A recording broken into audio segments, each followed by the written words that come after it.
sin tacos ni corbata. Estás en USACH 94.5. Bueno, ya lo decíamos al inicio, las efemérides de este 3 de noviembre. El primer jueves de este mes y de cada año se conmemora el Día Internacional contra la Violencia y el Acoso Escolar, incluido además el ciberacoso. Y con esto se busca acabar de una vez por todas con un tipo de violencia que afecta a la población infantil a nivel mundial y que provoca además terribles secuelas psicológicas. Así es, Dani. El acoso escolar, o también conocido como bullying, es un hostigamiento permanente de una o más personas hacia un estudiante, donde por lo general se producen agresiones verbales y físicas sin haber una causa aparente para que ocurran semejantes hechos. Lamentablemente el maltrato escolar ha venido en aumento en los últimos años y muchos niños y también muchos jóvenes son víctimas de estas situaciones y que si no son detectadas a tiempo pueden tener consecuencias muy lamentables que inclusive pueden poner en riesgo sus vidas. Absolutamente. Vamos a conversar al respecto con Raúl Perry, gerente de programa de Fundación San Carlos de Maipo, aprovechando este Día Internacional contra la Violencia y el Acoso Escolar. Muy buenos días, Raúl, ¿cómo estás? Gracias por acompañarnos. ¿Qué tal? Hola. Buen día. Muy buenos días.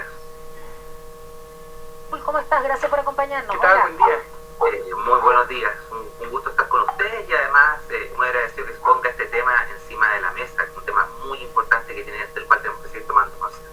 Sí, de hecho, cuando hablamos de las consecuencias más macabras, más evidentes y a veces también tardías, pensamos en el suicidio, ¿no?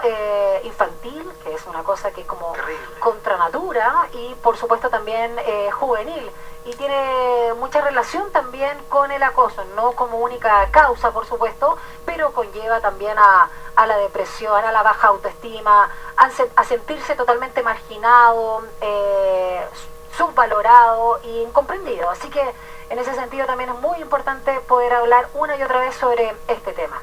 Antes de comenzar, y a propósito y aprovechando tu presencia acá, aunque sea de forma virtual, siempre es importante contar la labor que ha desarrollado la Fundación San Carlos en estos 26 años de historia, Raúl, porque la verdad es que es bien importante lo que han realizado ustedes justamente para poder ayudar a una población también que es bastante vulnerable. Todos vivimos y pasamos por ahí, y algunos estamos con más o menos problemas, pero es difícil, sobre todo cuando uno es madre también de niños y adolescentes, a poder afrontar esto con tanto también dolor, ¿no? Y rabia.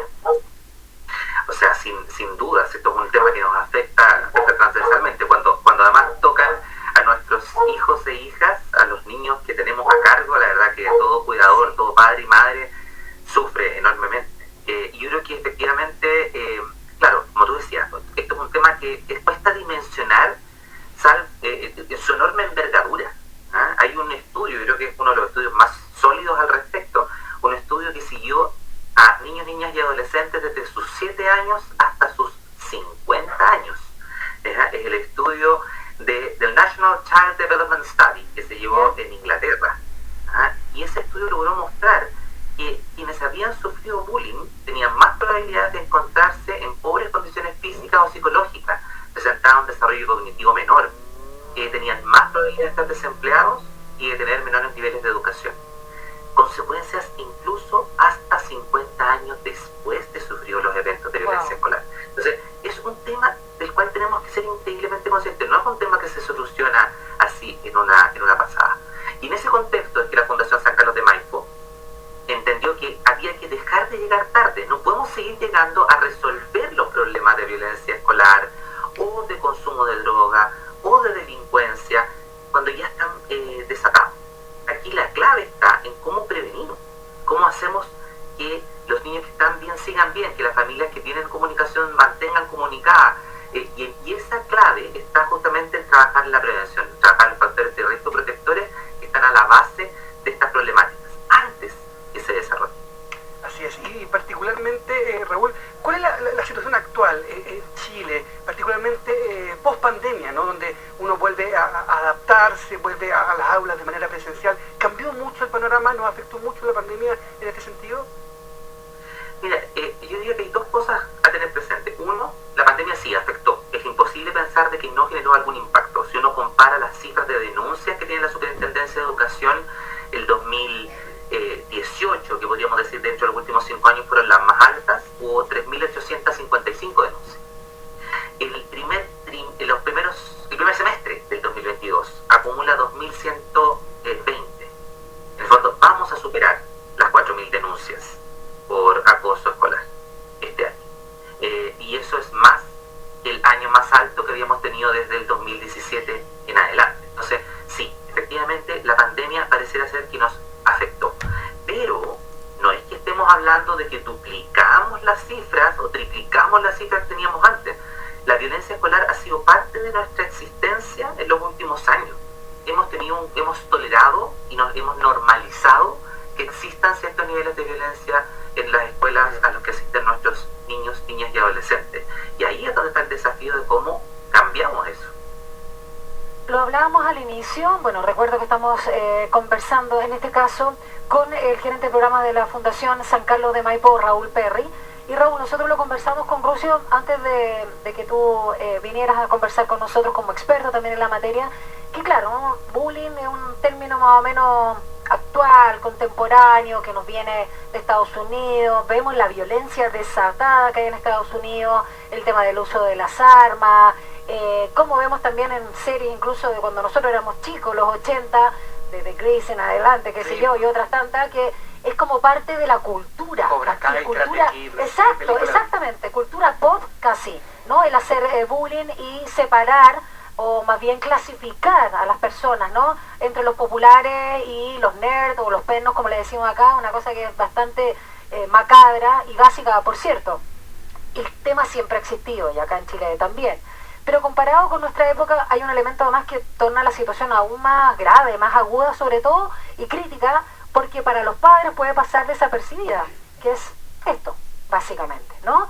Y exactamente, hay algunos padres, perdón, claro, estamos en radio, perdón, y hay algunos padres que claramente no se meten al celular o los dispositivos electrónicos de sus hijos, por respeto también a su privacidad, y uno no sabe lo que hay en las redes sociales, ¿no? No solo también la posibilidad de todo este tema que puede haber con redes de pornografía infantil, de hombres adultos que se hacen pasar por jóvenes, todas esas situaciones que son bien también peligrosas, pero está el bullying propiamente tal. ¿Cómo debemos enfrentarlo nosotros los padres y los docentes sin pasar a llevar también la privacidad de nuestros hijos? Porque eso es bien delicado. Sí, de todas maneras, yo creo que Daniel estás diciendo algo que es completamente real y muy, muy complejo. A ver, ahora, yo creo que lo más importante es pensar no solo en la inmediatez en la cual a veces nos sentimos como convocados, ¿no? Hay que resolver esto porque las causas están ahora, ¿ya?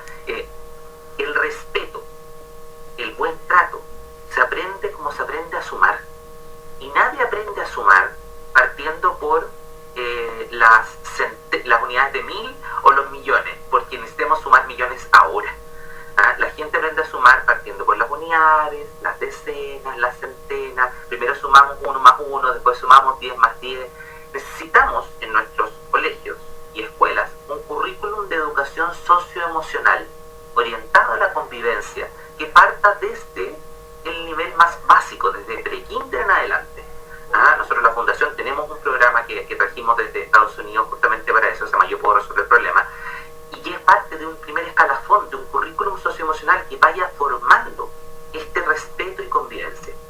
Eso es en el lado de las escuelas. Nuevamente, esta formación en las emociones no va a parar nunca, porque nunca paramos tampoco de aprender a sumar, de aprender el lenguaje. Eso tiene que formar parte de un currículum que vaya ayudando a las personas a ir formándose y a tener otros recursos para resolver los problemas que no sea la violencia. Dentro de los hogares necesitamos algo parecido. Necesitamos habilidades para los padres que no impliquen llegar a la violencia para lograr el orden, para lograr ciertas conductas que son incluso para proteger a los propios. Y ese trabajo que sobre todo se da entre los 4 y los 12 años también requiere de buenos programas de habilidades parentales que tengan evidencia de resultados, que puedas tú dar cuenta de que funcionan apropiadamente y que van a cambiar esta forma de interacción que permita, como decía un padre que trabajó en un programa de la Fundación, este padre decía: yo antes era un padre militar, gritaba, imponía, ordenaba.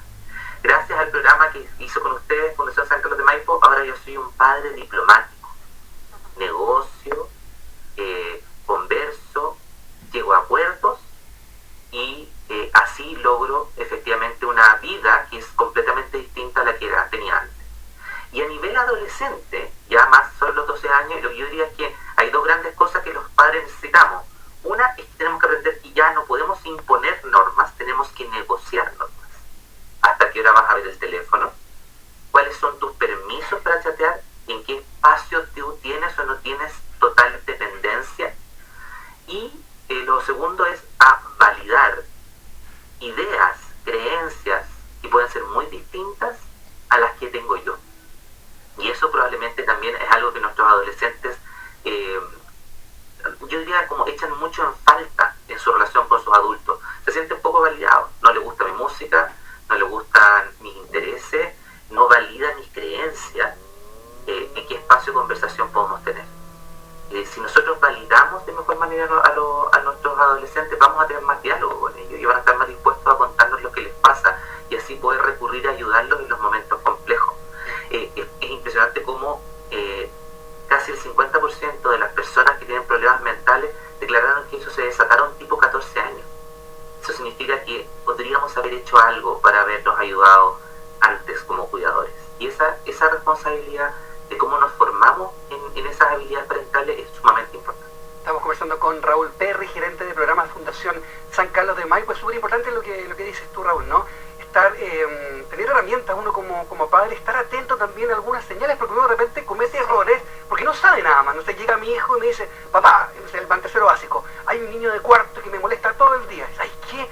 Afórrale y te dejar de molestar. O sea, me imagino que está lejos de ser lo correcto, pero también hay que estar atento a algunas... ¿no? Sí, entonces hay que estar atento a las señales, ¿no? Claro que sí, de todas maneras. Y yo creo que en el fondo, bueno, vamos al diálogo que hay que tener con la institucional educativa, digamos, cómo en el fondo no validamos la violencia, cómo ayudamos a que nuestros niños tengan más redes y se conecten con otros niños, de tal manera que en el fondo generen espacios de defensa. Estar atento también a las características de nuestros hijos, algunos tienen más o menos habilidades de socialización, eso también hay que tener mucha atención. Yo creo que efectivamente hay mucho que hacer con los agresores, por supuesto, pero los programas más exitosos de bullying a nivel mundial tienen un gran trabajo con los testigos. En el fondo, ¿cuál es el rol que tienen los niños que no sufren bullying, pero que tampoco son agresores? Que son la gran mayoría, que en Chile debe ser del orden del 60-65% de los niños. ¿Y cuál es su rol? ¿Cómo van a operar? Si van a ser testigos que no hacen nada, testigos que denuncian, testigos que apañan a las víctimas. Ahí hay un tremendo rol. Y hay programas que ya están en Chile con experiencia en trabajo de apoyo a los testigos y a las víctimas, que pueden ser muy robustos para justamente prevenir y evitar este tipo de situaciones. Pero creo que si hay algo que podemos transmitir como Fundación San Carlos de Maipo es que tampoco hay balas de plata. Yo creo que eso es lo rudo de esta y muchas otras problemáticas. Es como tratar de resolver el cáncer con aspirinas. No hay balas de plata, hay conductas preventivas que han permitido a nuestra humanidad dejar bastante más abajo las enfermedades cardiovasculares, reducir las probabilidades de cáncer. Hay conductas preventivas y aquí tenemos que utilizar conductas preventivas.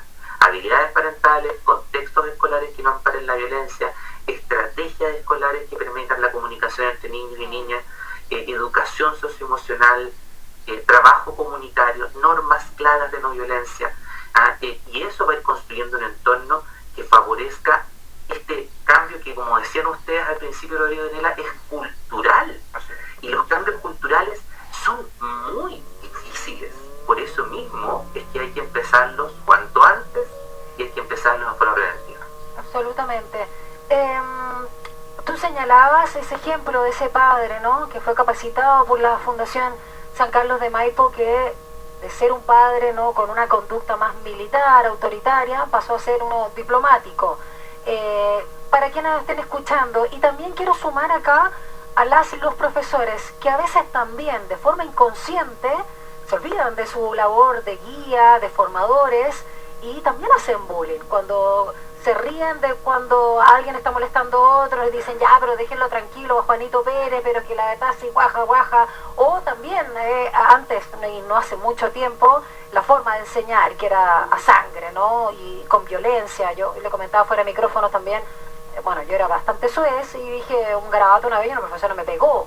Yo estaba media delante de todo. Yo la denuncié y delante de todo y me pegó en la boca porque dije un garabato. Es una tontera.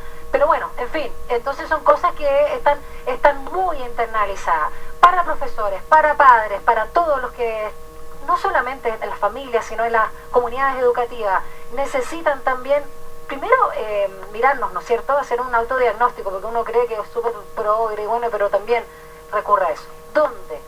¿Cómo recurre a ustedes? Bueno, gracias por el tiempo. Yo creo que es efectivamente algo que nos encantaría como poder compartir y comunicar. Primero para los docentes que efectivamente sabemos que enfrentan un desafío enorme. Es complejo estar dentro de una sala de clase. Mis mayores respetos a ellos. Sé que efectivamente la gran mayoría de ellos están tratando de hacer una gran labor. Nosotros en la página web de la Fundación, www.fsancarlos.cl, tenemos disponibles un banco de estrategias con una gran acento en estrategias implementables en contexto escolar.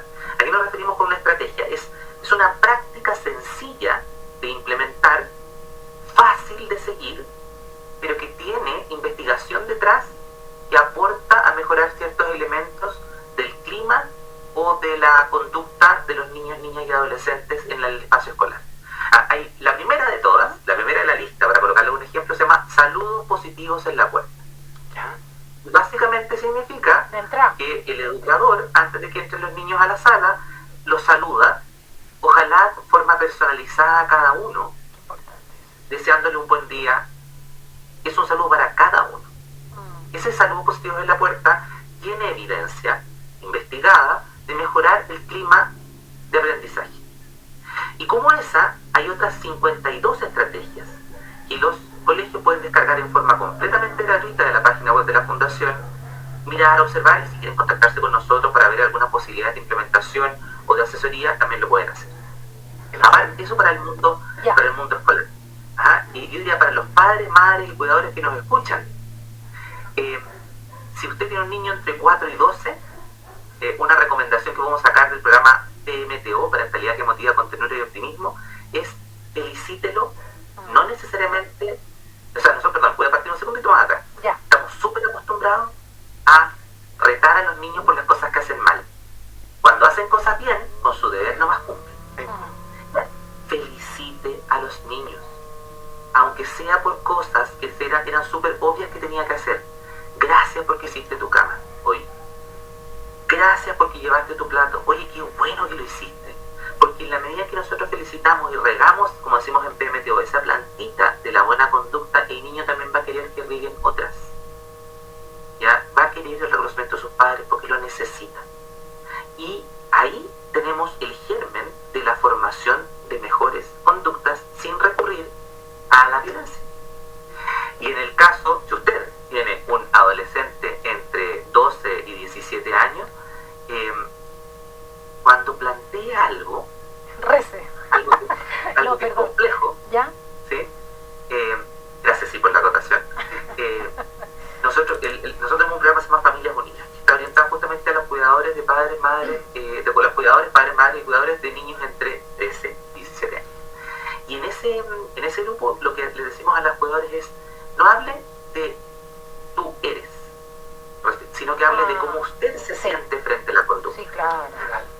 Entonces, si tú le dices al niño, tú eres un flojo porque no haces tus tareas, es muy distinto a decir, yo me siento preocupado por tu futuro porque necesito saber que tú vas a adquirir en el colegio las herramientas que necesitas. Además estás determinando la conducta del otro y lo estás dejando sin opción de cambio, y además, claro, siempre es la percepción que uno tiene y uno siempre proyecta.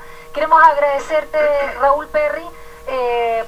fsancarlos.cl. Eso, ahí está la página web. Estoy navegando, fsancarlos.cl. Me gustó mucho el nombre del programa, PMTO, Parentalidad que Motiva con Ternura y Optimismo. Me acordé, y muchas gracias también por eso del saludo, que es tan importante porque cambia todo. De estos niños en los colegios, creo que eran en Japón, ¿te acuerdas? Que mostraban en las redes sociales que bailaban y saludaban y elegían la forma también si saludaban de beso, de abrazo, con las manos, bailando, lo que sea, a la profesora, pero había una iniciativa también que te cambia, ¿no? Toda la jornada. Gracias, Raúl Muchas Pérez, gracias, entonces Raúl. un abrazo, que estés muy bien. Gracias por acompañarnos una vez más. Gracias a ustedes. Chao.